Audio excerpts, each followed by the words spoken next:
The morning of October 18th was smothered in fog, a suffocating heavy mist that swallowed everything. The sky stretched gray above the winding road, empty and endless. It felt like the world was holding its breath. My name is Ethan Reynolds, and some days I wish I could forget that morning. Talking about it feels like peeling open an old wound that never healed. But how do you forget the day everything broke? The day I lost Claire? Claire and I had been together for almost 4 years. Her parents treated me like family, and I had always admired their warmth. But things between Claire and me had become brittle over time, frayed by arguments, long silences, and wounds we never talked about. When her mom fell gravely ill, Claire asked me to take her home to Willowbrook for one last visit. Out of respect for her family, and maybe out of guilt, I agreed. But deep down, I knew this would be our final trip together. Afterward, there would be nothing left to salvage. The car felt like a cage.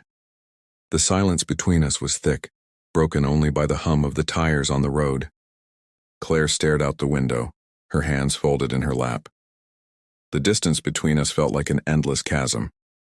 The sky grew darker as we drove deeper into Blackridge Pass, a narrow one-way stretch where you could only move forward. The fog thickened, creeping over the road like smoke. The twisting mountain pass was infamous for its sharp turns and low visibility, especially after rain. As I gripped the wheel, a strange, heavy sense of dread settled over me, an unease I couldn't explain. My hands tightened on the wheel, my stomach twisted, not from the drive, but from the storm building inside me.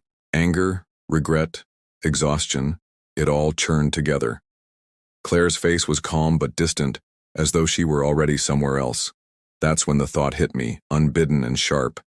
If she weren't here. I blinked, horrified by my own mind.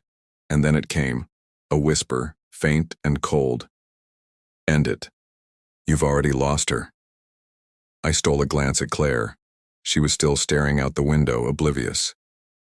Ethan, she said quietly, you're drifting. Her voice snapped me back. The car had veered slightly into the other lane. I corrected, the wheel, heart pounding. That's when I saw it, a ghostly white shape drifting out of the fog. It wasn't until it hurtled closer that I realized what it was. A massive truck, its headlights blazing, speeding toward us. Time unraveled. The truck's headlights burned through the mist like twin suns. Its engine roared like a beast. My instincts screamed at me to swerve left, to shield Claire's side. But something held me back, a shadow inside me whispering, "Kill her." My breath caught. The wheel felt alien in my hands. For one terrifying second, I felt the urge to let fate take her.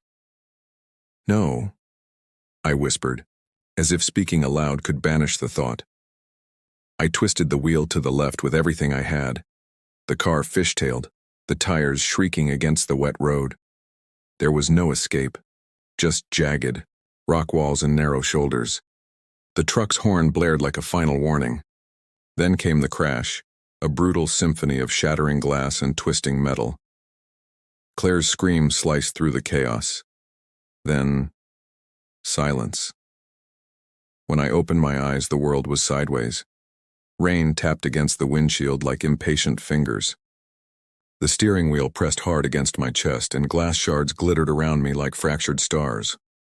I coughed and tasted blood. My ribs ached with every breath, but I was alive. I turned toward the passenger seat. Claire's hair was tangled with glass. Her face was pale. Her body was so still. No. Claire, no. My voice cracked as I reached for her, my hands trembling. Her skin was cold. The distant wail of sirens echoed through the fog. When the paramedics arrived, their faces told me everything. Claire was gone. The days after the crash passed like a fever dream. I drifted, through them, hollow and numb. My body had survived, but the weight in my chest felt unbearable, an invisible anchor that pulled me further down each day. Nights were the worst. I'd lie awake in the dark, the silence wrapping around me like a vice, and that's when the whispers would return. The first time I heard it, I was staring at the ceiling, half praying for sleep. Then, soft as a breath, Claire's voice came. "Why did you let me die?" I bolted upright, drenched in sweat. My heart hammered as I scanned the room, but it was empty, silent save for my own ragged breathing. Her voice followed me everywhere. In the kitchen as I made coffee, in the car during my morning commute, and in the dead of night when shadows stretched too long.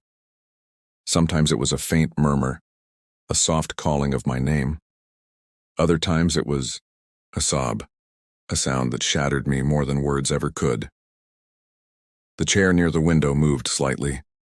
A framed picture of us tilted without reason. Once I woke to the sound of the radio playing static, though I'd never touched it. The breaking point came one morning when I walked into the bathroom. The mirror was fogged from the shower, and in the condensation, there was a message. "You killed me." I stared at it, shaking, before wiping the glass clean with trembling hands. But the fog had lifted nothing, not from my soul. I stopped eating. I stopped sleeping. The world outside blurred, and I barely recognized myself. It wasn't until Marcus showed up at my door that I realized how far I had fallen. He wasn't just a friend. He had been a steady presence throughout my life, someone who had seen me at my worst.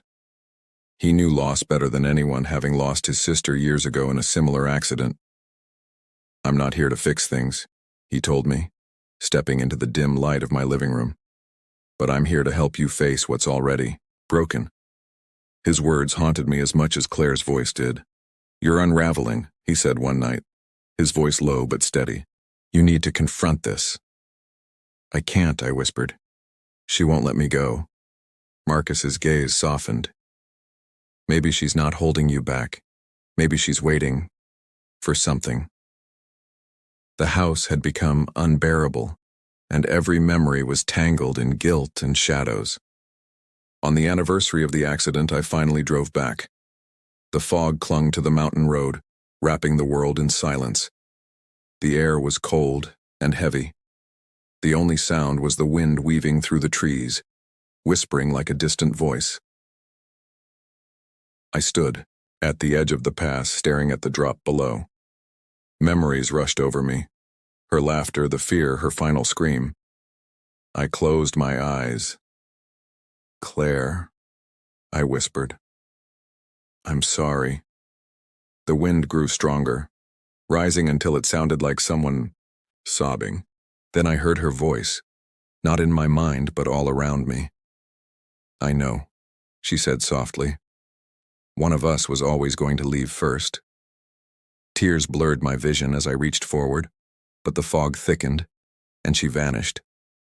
The weight I'd carried for so long lifted. The whispers faded. As I drove away, the sun broke through the mist, scattering the shadows. For the first time in a year, I felt free. I never returned to Blackridge Pass again.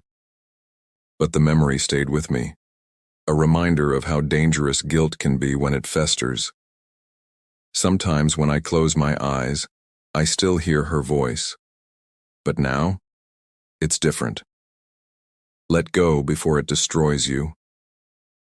And yet, sometimes I wonder, if time could turn back, would I trade places with Claire to let her live? And if it were you, what would you do?